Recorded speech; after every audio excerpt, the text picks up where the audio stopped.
के खोली कपट केवड़िया हो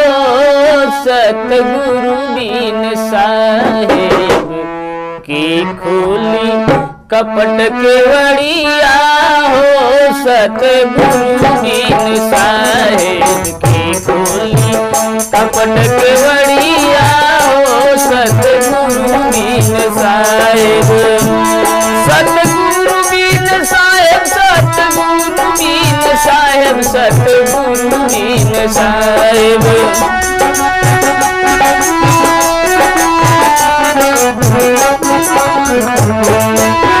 सतगुरु दीन साहेब सतगुरु दीन साहेब सतगुरु दीन साहेब की खोली कपट केवड़िया हो सतगुरु दीन साहेब की खोली कपट केवड़िया हो सतगुरु दीन साहेब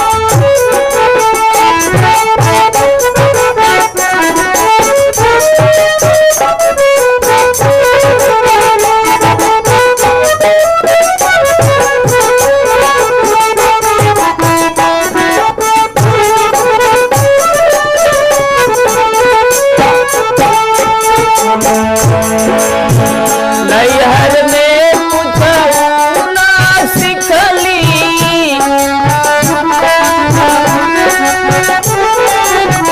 नैहर में कुछऊ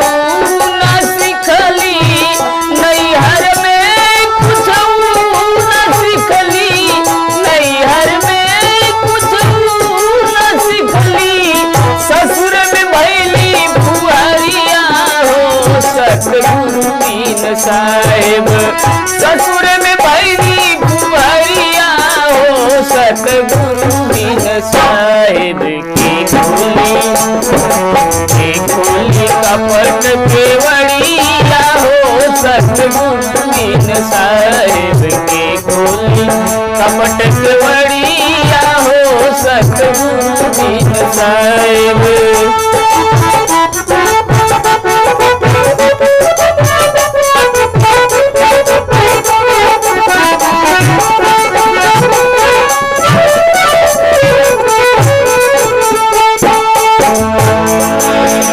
अपनी मन की बड़ी फुलवंती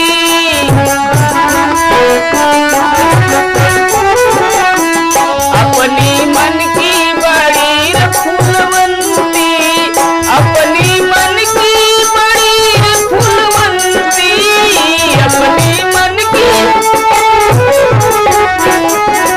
अपनी मन की बड़ी फुलवंती छुए न पावे गगरिया हो सतगुरु दीन साहेब छुए न पावे गगरिया हो सतगुरु दीन साहेब की खोली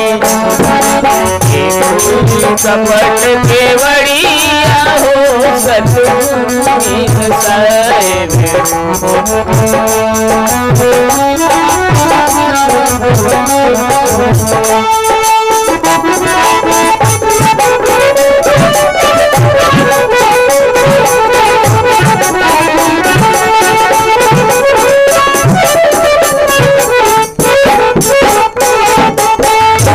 पाँच पच्चीस रहे छठ भीतर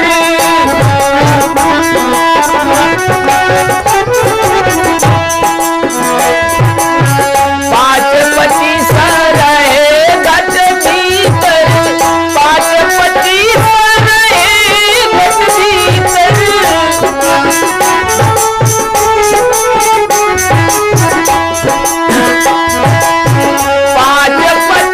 रहे घट भीतर कौन बतावे डगरिया हो सतगुरु दीन साहेब कौन बतावे डगरिया हो सतगुरु दीन साहेब की खोली कपट केवड़िया हो सतगुरु दीन साहेब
मीन साहेब के फूल का पतक